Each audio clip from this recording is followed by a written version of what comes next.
आइए मित्रों, जय श्री राम, जय हनुमत लाल की, जय शिव शंकर की, जय हो रामचरितमानस की, जय हो सकल संत समाज की, सभी भक्तों की जय श्री राम। मित्रों, आज हम महात्मा ओम प्रकाश अयोध्यावासी,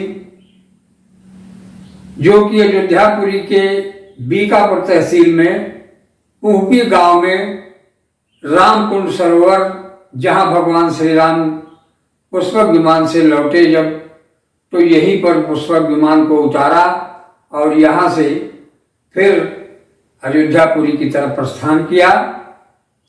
ये वो स्थान है, यहाँ से हम 50 वर्ष पूर्व, जब से अखंड रामचरितमानस का पाठ प्रारंभ हुआ है, तब से हम रामायणी हैं उस समय के। उसके पहले रामायण 24 घंटे का अखंड पाठ नहीं होता था, न कोई जानता था, लेकिन 50-52 साल पहले से ये प्रारंभ हुआ है। तो उस समय के हम लोग रामायणी हैं। और आज भगवान श्री राम का 500 वर्षों के बाद अयोध्यापुरी में पूरी तरह से उनका मंदिर बनकर तैयार हुआ और भगवान श्री राम अपने मंदिर में विराजमान हो गए हैं। अभी विगत नवंबर माह में माननीय प्रधानमंत्री जी के द्वारा उस मंदिर पर धर्म पताका, धर्म ध्वजा की स्थापना भी हुई और धर्म ध्वजा लहराने लगी और मंदिर पर पूजन, प्रतिदिन भगवान का भजन चालू हो गया। हमारी अयोध्यापुरी पूरी तरह से बैकुंठपुरी की तरह सज बढ़ कर तैयार हो चुकी है और यहाँ भगवान नाम तो निरंतर चल ही रहा है। तो इसके उपलक्ष्य में हमारे मन में एक संकल्प रहा, जो कि आज से मैं प्रारंभ उसको करने चल रहा हूँ। YouTube की दुनिया पर पहली बार मैं आप सबके सम्मुख रामचरितमानस का पाठ, पूरी कथा, एक तरफ से आपको राम कथा सुनाने का प्रयत्न कर रहा हूं। और इसमें हम आप सबसे निवेदन चाहेंगे कि आप हमारे इस कार्यक्रम के माध्यम से देख पाएंगे कि रामचरितमानस का पूरी कथा कैसे है और क्या क्या उसमें है, लिखा हुआ है। यूं तो राम कथा आप लोग बहुत सुनते ही रहते हैं, लेकिन एक तरफ से शुरू से लेकर अंत तक ये आपको किसी ने नहीं सुनाया है। बीच बीच में शार्ट में कथा लोग आपको 9 दिन की सुना देते हैं, क्योंकि ये इतना बड़ा है, अथाह सागर है, कि इसको पूरा होने में तो महीनों में भी नहीं पूरी होगी। वैसे राम कथा 3 प्रकार से की जाती है मुख्य। पहला प्रकार जो है 24 घंटे का अखंड रामायण पाठ, अखंड रामचरितमानस पाठ, जिसे 24 घंटे में पूरा किया जाता है। और उसके बाद 9 दिन की कथा है, नवान्न पारायण कथा उसको कहा जाता है। 9 दिन की कथा वो होती है। और उसके बाद तीसरी कथा जो है वो मास पारायण कथा है, यानी 1 महीने की पूरी कथा कही जाती है। तो आइए हम आपको शुरू से लेकर अंत तक कितनी चौपाई, दोहा, सोरठा, छंद, श्लोक, ये सभी आपको हम एक तरफ से सुनाएंगे। आप लोग हमारे इस चैनल पर, महात्मा ओम प्रकाश अयोध्यावादी वासी नाम का चैनल है हमारा YouTube पर, बहुत पुराना है। इस पर आपको ये कथा बराबर सुनने को मिलती रहेगी। आप लोग हमारे इस चैनल पे जरूर देखते रहेंगे, तो आपको हम एपिसोड 1, 2, 3 करके ये आपको राम कथा की पूरी कथा आप लोग रामचरितमानस की सुने। तो सर्वप्रथम कहाँ से प्रारंभ होती है, इसके बारे में तो हम आपको वीडियो दूसरे बना के और देंगे कि कैसे किया जाए, कैसे होता है, क्या होता है, इसकी पूजन विधि क्या है, इसका नियम क्या है, ये चीज़ें आपको दूसरे वीडियो में मिलेंगी। लेकिन हम आपको प्रारंभ ही से लेकर के चलते हैं कथा पर। तो आइए, रामचरितमानस का प्रारंभ कहाँ से हो रहा है बोलिए सियावर रामचंद्र की जय, उमापति महादेव की जय, बोलिए हनुमंत लाल की जय, बोलिए तुलसीदास जी महाराज की जय, बोलिए भाई सब संतन की जय। श्री गणेशाय नमः। श्री जानकी वल्लभो विजयते। श्री रामचरितमानस प्रथम सोपान बाल कांड। 7 कांड है इस रामचरितमानस में, जिसमें कि पहला कांड आपको मिल रहा है बाल कांड। और शुरुआत हो रही है संस्कृत के ही श्लोक से। कुवर्णानाम अर्थसंघानाम रसानाम छंदसामपि मंगलानाम च कर्तारौ वंदे वाणी विनायकौ भवानी शंकरौ वंदे श्रद्धा विश्वास रूपिणौ याभ्यां विना न पश्यन्ति सिद्धाः स्वान्तः स्मरस्थमीश्वरम् वंदे बोधमयं नित्यं गुरुं शंकर रूपिणं यमाश्रितो हि वक्रो अपि चंद्रः सर्वत्र वन्दते सीताराम गुणग्राम विपुण्यारण विहारिणौ वंदे विशुद्ध विज्ञानौ कवीश्वरौ कपीश्वरौ उद्भव स्थित संहार कारिणीं कलेशारिणीं सर्वशेषकरीं सीतां नतोऽहं राम वल्लभाम्। तो इस श्लोक में भगवान की वंदना श्री तुलसीदास जी ने किया। सबसे पहले माँ सरस्वती की वंदना, उसके पश्चात श्री गणेश जी की वंदना, फिर पुनः श्रद्धा और विश्वास के रूप में भगवान शिव और पार्वती जी की वंदना किया। उसके बाद फिर भगवान श्री सीताराम जी की वंदना किया और कवीश्वरों कपीश्वरों, उसके बाद फिर वाल्मीकि जी की वंदना किया और तत्पश्चात श्री हनुमान जी महाराज की वंदना करते हैं। उसके बाद श्री सीता जी और श्री राम जी की वंदना करते हुए यन्माया वसवर्ति विश्वमखिलं ब्रह्मादि देवासुरा यत्स्वाद विषयो भाति सकलं रज्जो यथा हि भ्रमा यत्पादप्लवमेकमेव हि भवाम्बोधेस्ति सार्वतां वन्देऽहं तं शेषकारणं परं रामाख्यमीशं हरिम् नाना पुराण निगमागम सम्मतं यद रामायणे निगदितं क्वचित् जन्यतोऽपि स्वान्ता सुखाय तुलसी रघुनाथ गाथा भाषा निबद्ध मति मंजुल मातनोति। तो इस प्रकार से तुलसीदास जी ने वंदना करते हुए यहां तक आपको श्लोक की प्राप्ति हुई। इसके बाद से आप लोग सोरठा आपको मिलेगा।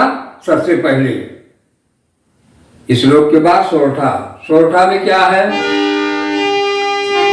हरि जो सुमिरत सिद्धि होई, जो सुमिरत सिद्धि होई, गणनायक करिवर बदन करऊ अनुग्रह सोई, अबोधि राशि शुभ गुण सदन। जिनके स्मरण मात्र करने से सभी कार्यों की सिद्धि हो जाती है, ऐसे सुंदर हाथी के मुख वाले भगवान गणेश की मैं वंदना कर रहा हूं। और मुझ पर श्री गणेश जी महाराज कृपा करें। तुम कहो ये बाचाल पंख चढ़ाई गिरिवर गहन, और जात कृपा तो दयाल और द्रवों सकल कलिमल दहन। जिनकी कृपा से गूंगा बोलने लगता है और पंगु यानी लूला लगड़ा जो है वो दौड़ने लगता है, ऐसे भगवान कलयुग के समस्त पापों को मिटाने वाले मुझ पर कृपा करें।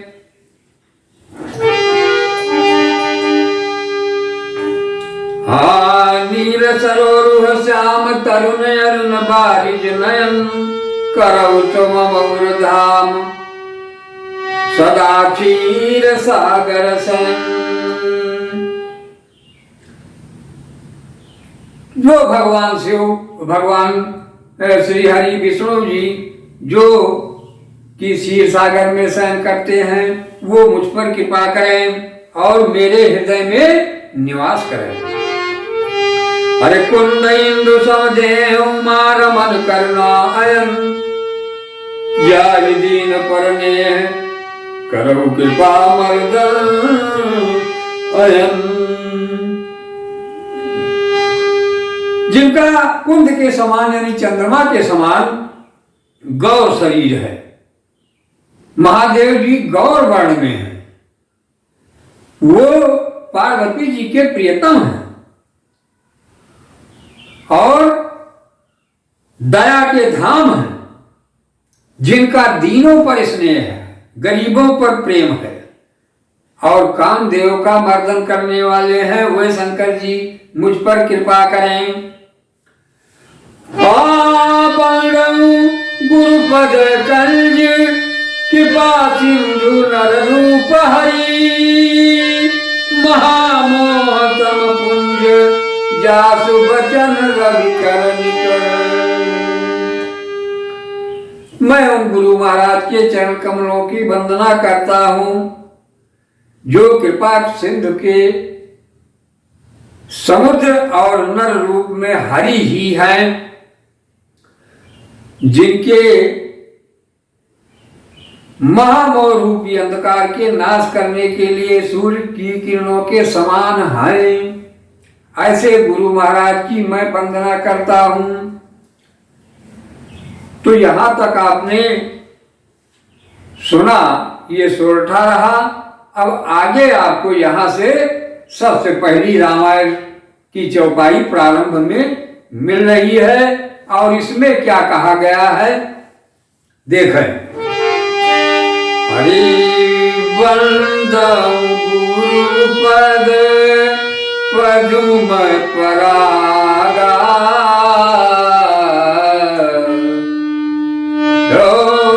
वंदन गुरुपद पदुम परागा, सुरुचि सुभाष सरस अनुराग। सबसे पहले मैं गुरु के चरण कमलों की वंदना कर रहा हूं।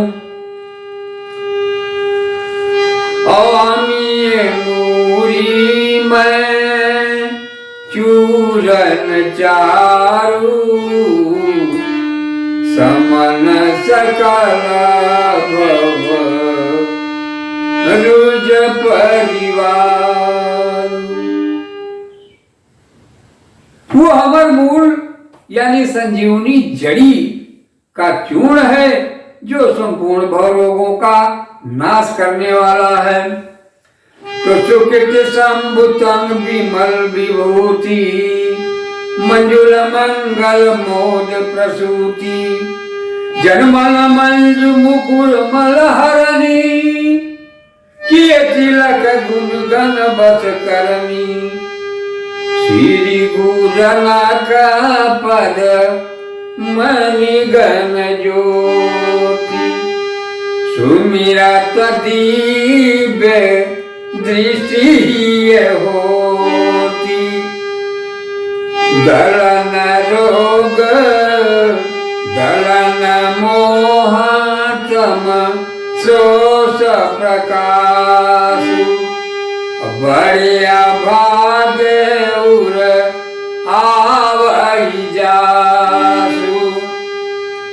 उगराही बीमाल बिलोचन के, मिटाई दोष दुख भवर जनी के।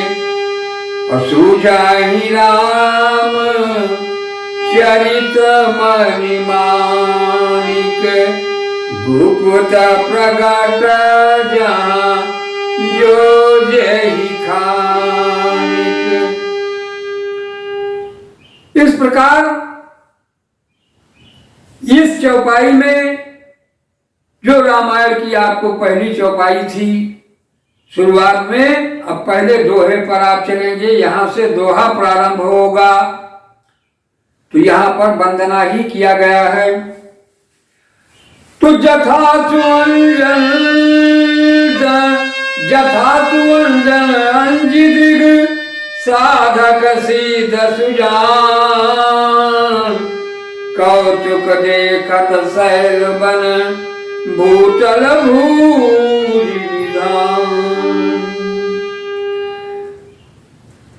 जैसे सिद्ध जनों को आंखों में सिद्ध अंजन लगा लेने मात्र से पृथ्वी के अंदर भी मणियां आदि सभी गुप्त छुपे हुए रहस्य दिखाई देने लगते हैं, ऐसे ही गुरु की कृपा से हमको सभी चीज भगवान ईश्वर परमात्मा सभी दिखाई देने लगते हैं,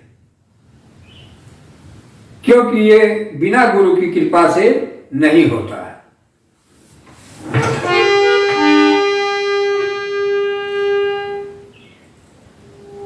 गुरु पाद राज मृदु मंजुलयंजनी,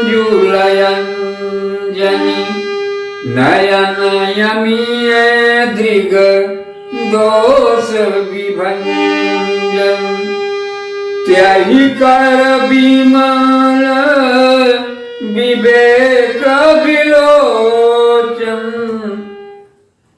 वरनाउ राम चरित भव मोचन। गुरु के चरण कमलों की वंदना करते हुए, जिनकी कृपा से ही मैं राम भगवान राम का चरित्र कहने जा रहा हूं, उसके बाद अब चौपाई बोल रहे हैं वंदना में। गुरु के बाद फिर पहली वंदना किसकी कर रहे हैं कि वंदाऊं प्रथम वही सुर चरना, मोह जनित संशय, मोह जनित संशय सब हरना, मोह जनित संशय सब हरना। तुलसीदास जी ने पहली वंदना किया ब्राह्मणों की, यानी बंदो प्रथम महीसुर चरना। रामचरितमानस बहुत ही सभी ग्रंथों का राजा है, और इन्होंने ब्राह्मणों की वंदना पहले किया। क्यों किया? क्योंकि ब्राह्मणों की वंदना करने से मोह द्वारा उत्पन्न सभी संशय तुरंत मिट जाते हैं।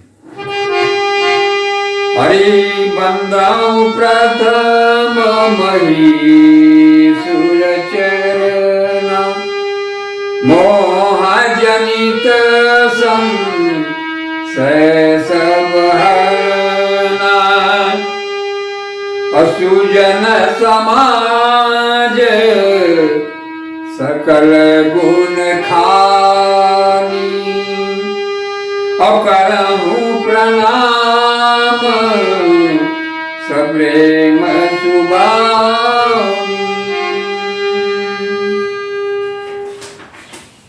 इस प्रकार से श्री तुलसीदास जी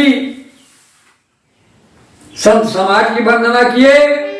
तो साधु चरित शुभ चरित कपासु, अनिरस विशद गुणमय फल जासु, जो साई दुख पर छिद जुरावा, वंदनीय जही जग जस पावा। मुझ मंगलमय संत समाजू, जो जग जंगम तीरथ राजू। राम भक्ति जहाँ सुर सरी धारा, सरस ब्रह्म विचारी प्रचारा। विधि निषेध मय कलिमल हरणी, कर्म कथा रवि नंदन बर हरि कथा विराजति बेरी सुनत कल मुझ मंगल देरी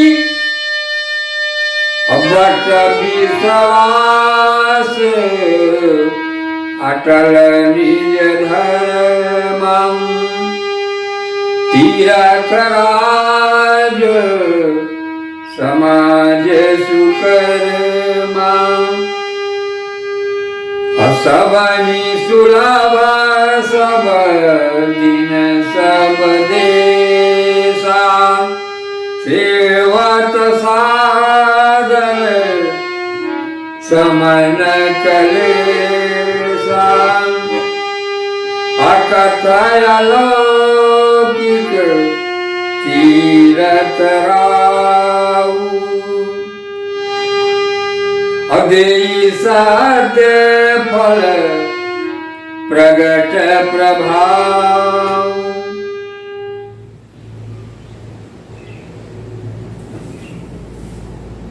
इसमें ये रामचरितमानस का प्रभाव इतना महान है कि इसको करने के बाद तत्काल आपको प्रभाव दिखाई पड़ता है। अब इसके बाद दोहा आ रहा है।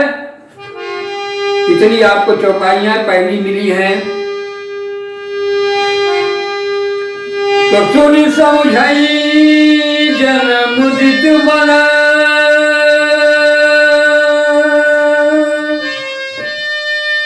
मन जयति अनुराग